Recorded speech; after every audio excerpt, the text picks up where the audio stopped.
কিছুদিন আগের কথা। অভয়নগর নামক একটি গ্রামে রাজু নামের এক নিরীহ লোক বাস করত। খুবই সাধারণ জীবনযাপনে সে অভ্যস্ত ছিল। রাজুর একটি ছোট্ট বাড়ি ছিল। সেই ছোট্ট বাড়িতে থাকত সে, তার স্ত্রী এবং তার ছোট্ট শিশু। কিছুদিন আগেই তার স্ত্রী তার ঘর আলো করে সেই ছোট্ট শিশুর জন্ম দেয়। রাজু পৈতৃক সূত্রে অনেক জমির মালিক ছিল, কিন্তু সেই জমি সব অনুর্বর ছিল। সেখানে কোনো ফসল ফলানো যেত না, যার কারণে সে চৌধুরীর বাড়িতে কাজ করত তার পরিবারের খরচ চালানোর জন্য।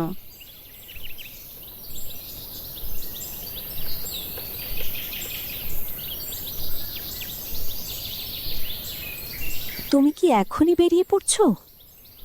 হ্যাঁ, আজ চৌধুরী সাহেবের বাড়িতে অনেক কাজ আছে। গুদাম থেকে শস্য বিক্রি হবে, তাই আমি আজ খেতে আসতে পারবো না। তাই তুমি আমার খাবার আজ চৌধুরীর বাড়িতে যে কাউকে দিয়ে পাঠিয়ে দিতে পারো। ঠিক আছে, তুমি চিন্তা করো না, আমি যে কাউকে দিয়ে তোমার খাবার চৌধুরী সাহেবের বাড়িতে পাঠিয়ে দিব। এরপর রাজু চৌধুরীর বাড়িতে চলে যায় কাজের উদ্দেশ্যে।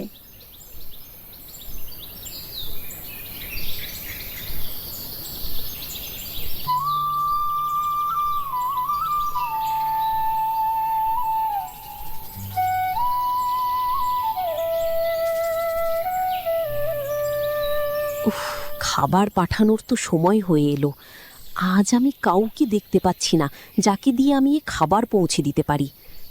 আজ মনে হচ্ছে আমাকে নিজে গিয়ে খাবার দিয়ে আসতে হবে।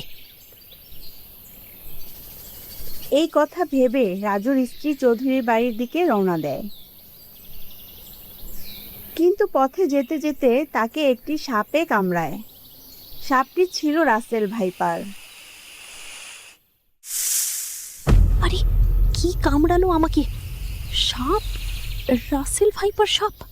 উফ, বাঁচাও, বাঁচাও, বাঁচাও, আমাকে রাসেল ভাইপার সাপে কামড়েছে। একথা বলতে বলতে রাজুর স্ত্রী মাটিতে পড়ে যায় এবং সেখানে শুয়ে থাকে। রাজুর স্ত্রীর চিৎকার শুনে আশেপাশের মানুষ সেখানে জড়ো হলো। সবাই তাকিয়ে দেখছে।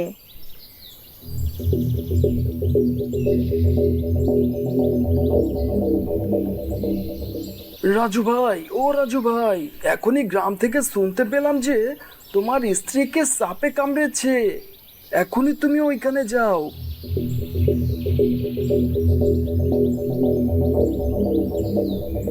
রাজু একথা শুনে সঙ্গে সঙ্গে সেখান থেকে ওর স্ত্রীর কাছে চলে যায়। কিন্তু ততক্ষণে অনেক দেরি হয়ে গেছে। গিয়ে দেখে ওর স্ত্রীর নিথর দেহ পড়ে আছে।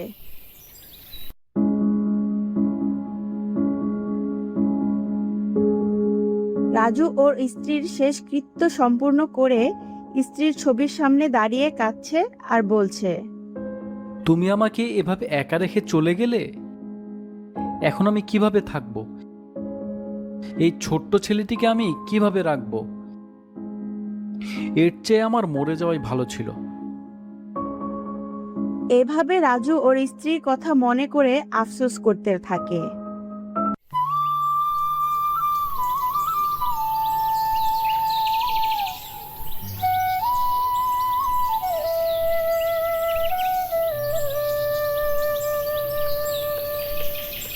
বেশ কয়েক বছর পর সবকিছু পাল্টে গেছে। রাজুর ছেলে রানা এখন অনেক বড় হয়ে গেছে। রাজুর জীবনের আজ অনেক খুশির একটি দিন। আজ রানা পড়াশোনা শেষ করে সরকারি চাকরি পেয়েছে। আহ, বাবা রানা, আজ তোমার মা বেঁচে থাকলে অনেক খুশি হতো। তুমি আজ বড় হয়েছো, পড়াশোনা শেষ করে ভালো সরকারি চাকরি পেয়েছো। দোয়া করো বাবা, আমি যেন অনেক টাকা পয়সা রোজগার করতে পারি, তোমাদের ভালো রাখতে পারি। বাবা শোনো, তোমার অনেক টাকা পয়সার কোনো প্রয়োজন নেই। দরকার শুধু নৈতিকভাবে টাকা উপার্জন করা। কখনো দুর্নীতি করো না। এভাবে রাজু এবং তার ছেলে রানার দিনকাল ভালোই কাটছিল। ছেলের এত ভালো চাকরি দেখে খুব দ্রুতই রানার একটা ভালো ঘরের মেয়ের সাথে বিয়ে ঠিক হয়ে যায়। একটা শুভ দিন দেখে রাজু ওর ছেলের বউকে ঘরে নিয়ে আসে। আহ, সব মিলে সোনায় সোহাগা। তুমি আমায় একা রেখে চলে গেলে, কিন্তু আমি আমার কর্তব্যে কখনো অবহেলা করিনি। আজ তোমার ছেলে উপযুক্ত হয়ে ঘরে বউ নিয়ে এসেছে। ইস বাবা, আজকে যদি মা বেঁচে থাকতো তাহলে কত খুশি হতো। মাকে মিস করছি।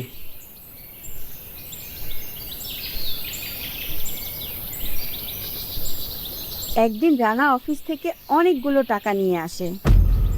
কি ব্যাপার রানা, এখন মাসের মাঝখানে বেতন পাওয়ার তো সময় না? এত টাকা তুমি কোথায় পেলে? আহ বাবা, এটা বেতন না, এটা হচ্ছে কমিশন। তার মানে তুমি মানুষদের কাছ থেকে ঘুষ নিতে শুরু করেছো? কি বলছো বাবা? এটা খুশ হতে যাবে কেন? আমি লোকদের বাড়তি কিছু কাজ করে দিয়েছি। এই টাকা কি সরকার তোমাকে দিয়েছে? আর কাজ করার জন্য সরকার তোমাকে বেতন দেয়। উফ, এমন কমিশন সবাই নেয় বাবা। তুমি শুধু শুধু কথা বাড়াচ্ছ। সবাই অপরাধ করলে সেটাও অপরাধ। আমি তোমাকে এখনই সতর্ক করছি, তুমি সাবধান হয়ে যাও। এসব দুর্নীতি বন্ধ করো, না হলে এক সময় তুমি তোমার পায়ের নিচে মাটি খুঁজে পাবে না। বাবা, আমি কোনো অন্যায় করছি না, তাই এমন কিছুই হবে না। বেতন ছাড়া যাই উপার্জন করো না কেন, সবটাই ঘুষ। তাই আর কখনো ওই টাকায় হাত দিও না বাবা। আচ্ছা ঠিক আছে বাবা।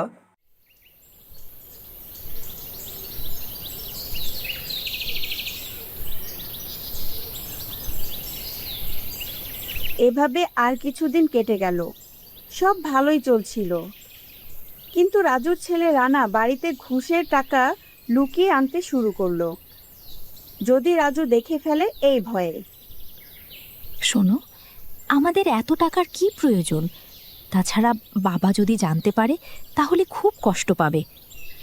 বাবা এ কথা জানবে কিভাবে? আর বাবার কথা মতো চললে সারা জীবন বাবার মতোই কাঙাল হয়ে থাকতে হবে। আমি বেটার লাইফ লিড করতে চাই, ভালো থাকতে চাই। আমি তো কারো ক্ষতি করছি না, শুধু বাড়তি কাজ করে কিছু বেশি রোজগার করছি। তারপরেও বলছি, তোমার মধ্যে লোভ পেয়ে বসেছে। তুমি থামো দয়া করে। আহ, যা বোঝো না তা নিয়ে কথা বলো না তো।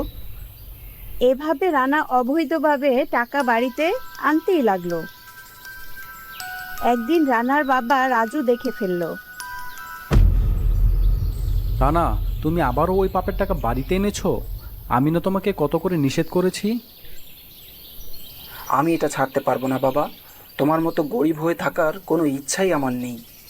অন্য সবাই এত টাকা নিতে পারলে আমার দোষ কোথায়? আমি তো একা এমনটা করছি না। যেভাবেই হোক, এটা ঘুষ। আমার বাড়িতে এসব চলবে না। এই বাড়িতে হয় তুমি থাকবে, না হয় আমি। এই বাড়িটা মোটেও তোমার নয় বাবা, এটা মায়ের নামে। এই কথা শুনে রাজুর মাথায় যেন বাজ পড়ল। সেই ছোট্ট ছেলেকে বড় করেছে যেই বাবা, আজ তাকে ছেলের কাছে এই কথা শুনতে হলো। আচ্ছা ঠিক আছে, তাহলে আমি এই বাড়ি ছেড়ে চলে যাচ্ছি। বাবা, কি বলছেন আপনি? আপনি এই বয়সে আপনার বাড়ি ছেড়ে কোথায় যাবেন? না বৌমা, আমাকে নিয়ে চিন্তা করো না। আর তুমি কেন শুধু শুধু এমন করছো? আমাদের এত টাকা পয়সার কোনো প্রয়োজন নেই। আমরা এমনিতেই তো সুখী আছি। আর একটাও কথা বলবে না তুমি। চাইলে তুমিও এই বাসা থেকে বের হয়ে যেতে পারো। বৌমা, শুধু শুধু তোমরা আমার জন্য নিজেদের মধ্যে ঝগড়া করো না। তোমরা ভালো থেকো, আমি চলে গেলাম।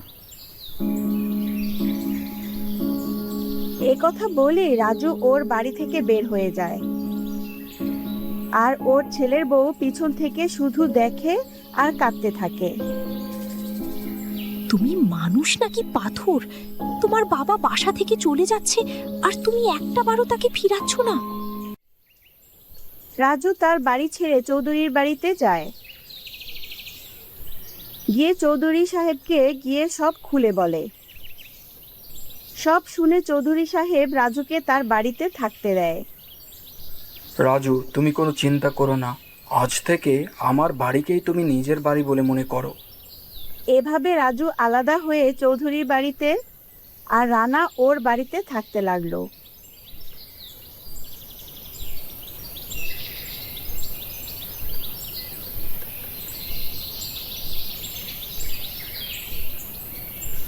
একদিন রানা অফিস থেকে আগেই চলে আসে। কি ব্যাপার, আজ তুমি এত আগে অফিস থেকে চলে এসেছো? শরীর খারাপ করলো নাকি?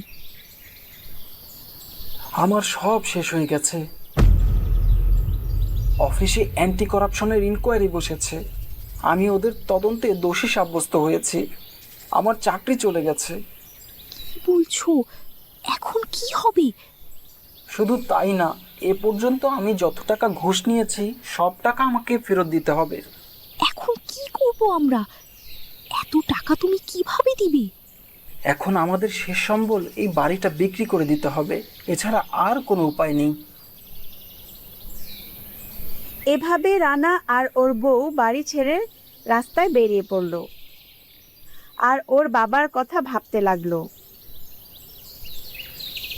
সবাই অপরাধ করলে সেটাও অপরাধ।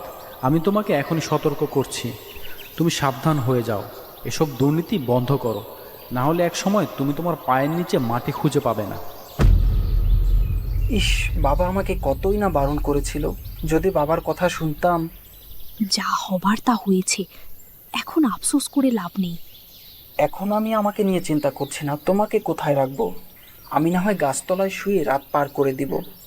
চিন্তা করো না, আমরা বাবার কাছে যাব। কি বলছো? কোন মুখ নিয়ে বাবার সামনে গিয়ে দাঁড়াবো? বাবা কি আমাকে ক্ষমা করবে? নিশ্চয়ই ক্ষমা করবে। বাবা তোমাকে অনেক ভালোবাসে। বেশ, তুমি যখন বলছো। রাজু, আরে ও রাজু, তুমি কোথায়? তোমার জন্য খুশির খবর আছে।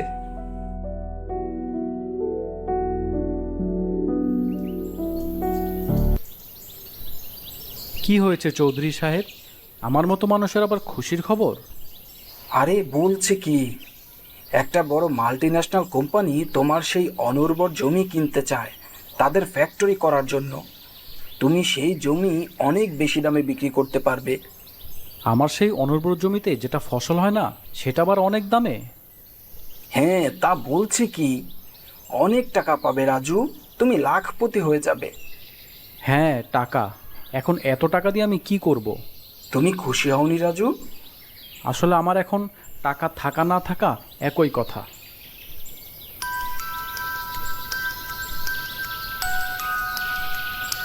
ঠিক এমন সময় সেখানে ওর ছেলে আর ছেলের বউ সেখানে হাজির।